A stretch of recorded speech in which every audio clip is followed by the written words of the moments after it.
This is the Shrimp Trawler video channel Strat-O-Matic Baseball Excel Game of the Week.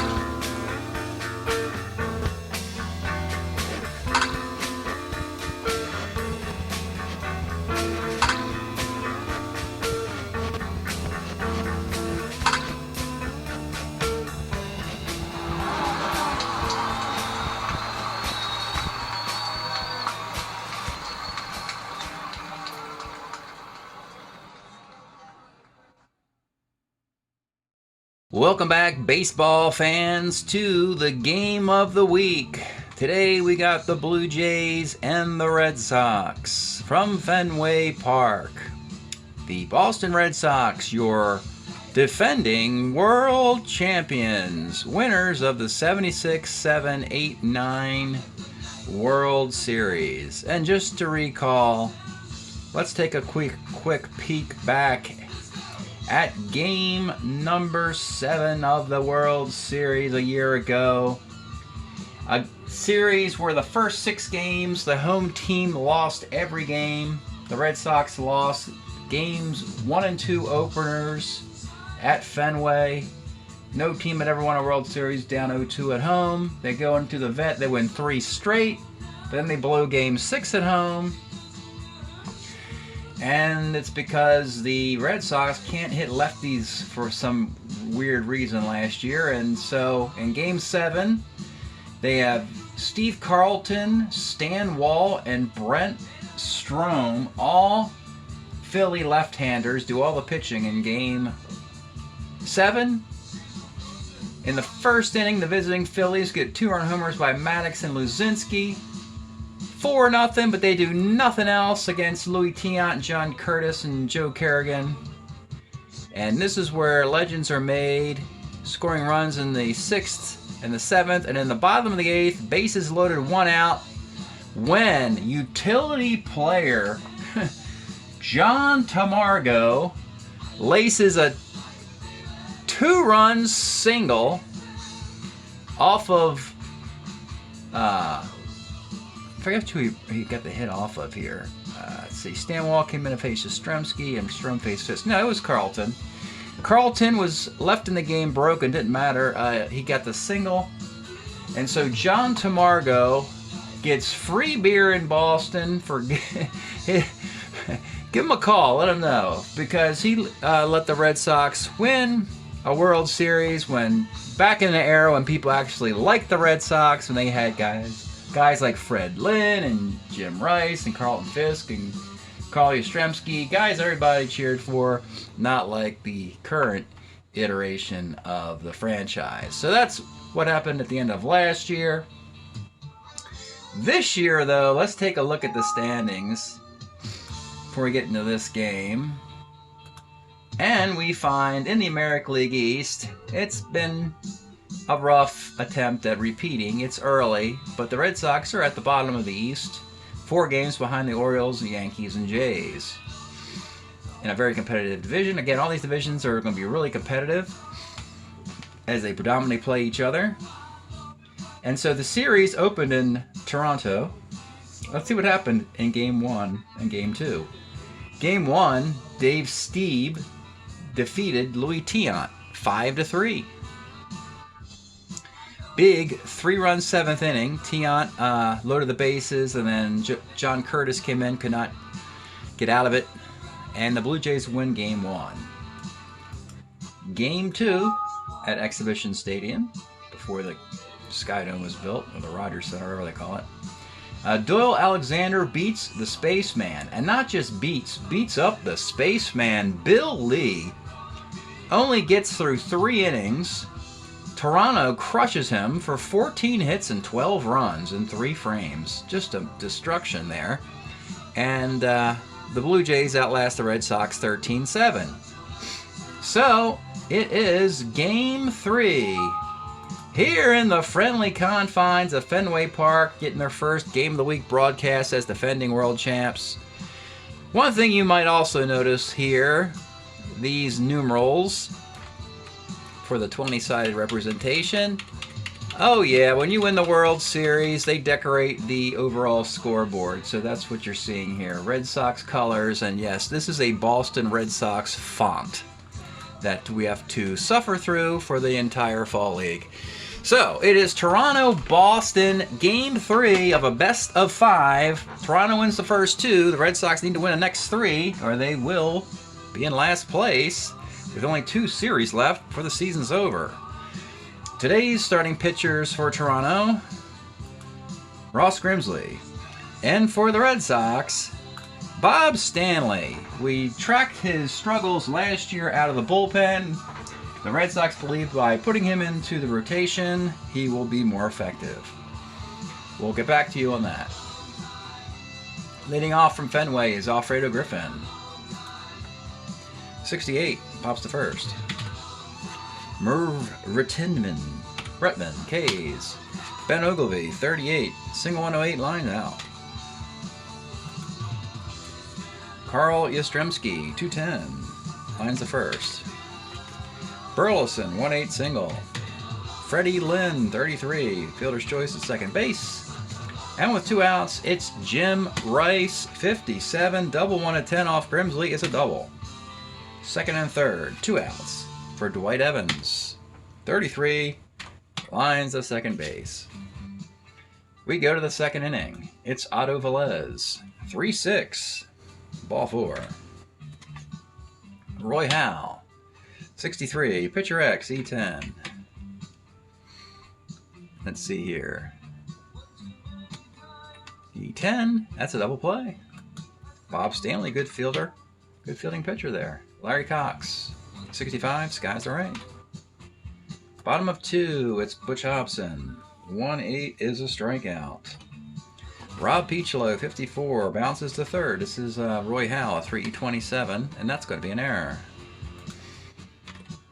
Tom Brookins, 1-5, flies left. John Tamargo, yes, the legend. 1-4, skies to center field. Top of the third, it's Tony Soleta, pops to first. Bob Baylor, 1-8 is a base hit. Mike Phillips, 6-10, skies to center. This is Freddie Lynn, center field, makes the catch. And with 2 outs, Alfredo Griffin, 1-8 grounds to first. 3 quality innings here for Bob Stanley. Bottom of the third, Yaz will lead it off. 37 is a walk for a B stealer. Not going anywhere, the Rooster Burleson. 45 grounds to second. Fred Lynn. Runner moves up to second base for Fred Lynn. 110 short, and with 2 outs, it's Jim Rice. 111 grounds to short. Scoreless through 3 in Fenway. It'll be Merv Rettenman in the 4th. 310 lies left. Ben Ogilvy, 53, rolls the first. And Otto Velez, 58, skies to center field. Nice one-hitter for Bob Stanley. Everything's gotten worse for Boston this year, but better for Bob Stanley. Interesting. Dwight Evans, 2-4, grounds to short. The Hobber, Butch Hobson, 58, pops to first. And Rob Peachlow, 35, base hit. With 2 outs, it's Brookins, and he Ks. Scoreless in the 5th, here in Fenway. Roy Howe, 67, pops to second base. Larry Cox, 38, lines to first. And Tony Soleta bounces to short. We go to the bottom of the 5th, but first, let's pause a moment for station identification. This is the Shrimp Trawler video channel. Este es el canal de videos de camaroneros. Back on the enlightenment train again, folks. It's always great. Shake gently. Drink quickly. Serve chilled. You better believe it. Purified water and a bunch of 6 more things. Can't read all that. Anyway, bottom of the 5th. It's John Tamargo. We haven't looked at a card yet, so let's look at the guy. Tamargo leading off here in the bottom of the fifth. Yes, this card for the San Francisco Giants in 1978 would also play for the Montreal Expos in 1980. Just a seldom used catcher. Somebody had to back up Carlton Fisk, so they found this guy in the token round of the draft one year, and he delivers the game-winning hit in Game 7 of the World Series in Fenway Park. That's how legends are made, folks. And the crowd, listen to the ovation this guy gets. It's unbelievable. John Tamargo, 68 off of the Grimsley card. Triple 1-3. It rolls into the weird bounce corners of center field and kitty cats and bounces and ricochets all over the place. And before you know it, Tamargo is dusting his pants off at third base with a triple. Fans are going bananas here in Fenway. Okay. It'll be Yastrzemski. They'll bring the infield up. 1-8, Carl Yastrzemski. Let's take a look at Yaz's card. Homer 1-14 double. It's going to be a double, and the Sox get the lead. 1-0. The Rooster, Rick Burleson, off the Grimsley card again on 5-7. Is double 1-10 a double. Ross Grimsley has come across some difficulties. Technical difficulties in the fifth. An RBI double. It's 2-zip Boston with a runner at second and nobody out for Freddie Lynn. 39, skies to right. Jim Rice, 4-10. Catcher's card. This is Larry Cox, a 4-13 fastball, which sends Burleson to third with 2 outs for Dwight Evans. 37's a K. 2-0 Boston. In the sixth, Bob Stanley's a starter 7. With a shutout in the sixth inning. Bob Baylor, 33, pops to short. Mike Phillips, 1-5 base hit. Alfredo Griffin, 37 is a K. And with 2 outs, Merv Retman, 1-3, flies to right field. After the 2 wins in Toronto, the bright lights of the game of the week might be a little bit too much for these young Blue Jays, as they are scuffling at the plate in Fenway down 2-0. Bottom of the sixth, Grimsley. He is a starter 6. He'll give it one more frame. Butch Hobson. 5-12, skies to center. Piccolo, 37, short. Brookins, 57. Denton that number today. Third time it's rolled. Double 1-10 is a single on 11. And here's Tamargo, 1-8. Hits his column. Might have been the same roll. No, he rolled 1-9 in the World Series game. 1-8 is a single to center field. First and second, 2 outs. About to break Grimsley. It's Yastrzemski, 46. Bouncer to second. They need this one. But Phillips is a 4-26 at second base. That's a single ... That'll score a run. It's 3-0, and that will break Grimsley, and he's gone after 5 2/3. They will bring in Dave Heaver high, Heaver low. Keep pitching, Dave. Dave Heaver low in the sixth against Rick Burleson with runners in the corners and 2 outs and a 3-0 Boston lead. The Rooster Burleson, 48, pops to first base. All right, 3-zip in the seventh for Bob Stanley, his breaking inning. No notable replacements to bring in for the Sox. Ben Ogilvy, 1-5, skies the center. Otto Velez, 1-6. Let's take a look at Otto Velez's card. He's going to ruin this shutout for Bob Stanley by crushing this one. 1979 Otto Velez card, 15 home runs and 270 some at bats. Mostly against right-handed pitching here. It is gone deep into the Sitco sign in Fenway. 3-1. Roy Howell's the batter.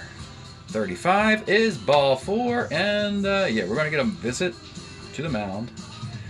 No need to ruin this start. You got Larry Cox, Soleta after that. Stanley does not give up homers to righties. He will pitch to Larry Cox. And here's the pitch. 2-8, 5-4-3, double play. The pitching coach settled him down. Got that sinker, got that ground ball double play. And the Sox get out of the seventh inning. Just 1 home run, 3-1 game. Stretch time music. We've been listening, of course, to The Cars. Candy-O LP. That's a remix. I think it was 1977. Rick Ocasek and Benjamin Orr, rest in peace. Unfortunately. Bottom of the 7th inning. Haverlow. We'll give you another one. Fredlin leads off in the 7th. 1-9 is ball 4. Jim Rice, 59. Skies are right. Dwight Evans, 47 is a K. And the Hobber, Butch Hobson, 67. Single 1 2. Lines out. Nice pitching for Haverlow. Let's see here. No defense to bring in still. They could replace the catcher, but that's okay. All right, 8th inning. And they are going to... They're going to send Bob Stanley back out there. That's courageous. With a 2-run lead. Because you got the bottom of the lineup up, and they're not very special. Tony Soleta, 58. This guy's all right. Bob Baylor, 2-7. Bounces to short. Mike Phillips, 3-6. Skies to center field. And the fans give Bob Stanley a rousing ovation. 8 strong innings. A solo home run and 2 singles to this point. High mark of his career. Okay. Another pitching change for Toronto. We'll go with Victor Cruz in the 8th inning. Get him some work in a 3-1 game. The closer. Knock some bats out of some hands here. Piccolo leads off in the 8th. 1-6. Grounds a short. Tom Brookins. 57 is a K, and with 2 outs, it is John Tamargo, 33. He pops to first base. And we will go to the 9th inning. Actually, they'll put Fisk behind the plate for the 9th inning. He had the day off, but they don't want the Blue Jays to try stealing a base in the 9th. And we go to the 9th, and it is Bob Stanley, a starter 7, against Griffin, Redmond, and Ogilvy in the 9th. You'd have to put 3 guys on to break him. Larry Bradford and Stan Bonson have been warming. They are ready to go. If he puts a guy on, we'll hook him. Alfredo Griffin leads off in the 9th. 2-4, pops to second base. Merv Redmond, 49, single 1 to 15. That's the base hit. And now we'll have the move to the mound. That'll do it. 8 1/3 innings for Bob Stanley. Redmond's at first, his responsibility, and they'll go to Larry Bradford to face the lefty Ogilvy, Velez, and Howe. Let's take a look at Larry Bradford. Nice acquisition to the Boston bullpen. Bradford actually pitched in 1980 for the Braves with a 2.45 ERA, but Red Sox went out and got him. And he's a nice little acquisition for a team that was trying to contend for the back-to-back World Series championships. But again, they had a rocky start, and they need to right the ship right now, as a matter of fact. No bigger moment for the Sox than this 9th inning, as they desperately cannot be swept by the lowly Blue Jays. So, it'll be Larry Bradford against Ben Ogilvy, with Redmond at first, 1 out in the 9th of a 3-1 game. Let's take a look at the Ben Ogilvy card. This is a 78 card. Eventually, Toronto will send him to Milwaukee. And when he gets to Milwaukee, he'll hit 41 home runs in 1980 for those guys. But until then, he'll be a Blue Jay. Here's the pitch to Ben Ogilvy. 55 off Bradford is a K. And with 2 outs, this is the matchup we wanted for Boston. Bradford doesn't give up homers to righties. And you saw Otto Velez's card earlier, and he's just kind of ordinary against lefties. And he is the tie run with 2 outs in the 9th inning. The pitch to Otto Velez. 2-7 is a strikeout, and the Red Sox finish off Toronto in Game 3. 3-1 victory, and the home team has won all 3 games in the series. I will continue on to a Game 4 and Game 5 if necessary and report back with those results. Larry Bradford does get a save. 2 strikeouts, his 2 batters. Outstanding start for Bob Stanley. 4 hits, a run, 2 walks, 2 strikeouts. Victor Cruz with a strikeout. Haverlow inning in the 3rd. A walk and a K is it. Ross Grimsley, he kind of sagged a little bit in the middle innings, but he was okay otherwise. 9 hits, 3 runs, unfortunately. It would all be earned. A walk, 3 strikeouts. 10190108 3914 2425. That is game number 3 in Fenway. Let's look at the composite boxes for the 2 teams. Let's see what's going wrong or right for the Red Sox this year in their return bid. Plug the boxes in for both squads. I believe both teams will have identical records to this point.